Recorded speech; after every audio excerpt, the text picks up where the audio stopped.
Hello mga kabukid! Ayan, kain tayo. Ito na, tinulang egg, chicken egg. Ayan, tinulang itlog na manok. Ayan. Ngayon lang ba kayo kita ng tinulang itlog? Ayan. I-try nyo guys, masarap. Katulad din sa pagluluto sa tinulang manok. O diba?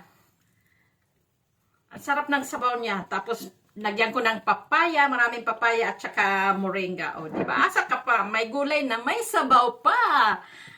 Dito lang yan kay Madam Elsa.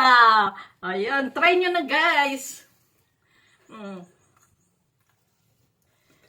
Try nyo at matikman nyo anong lasa. At masasabi nyo, pwede palang itinula ang itlog ng manok. Ang sarap. Yung sabaw niya. Yummy. Malasa siya, guys. Pero, try nyo. Diba? Saan ba galing ang chicken? Diba? Sa egg. Saan ba galing ang egg? Sa chicken. So, ayan. Di pwede na to. Tinulang itlog ng manok.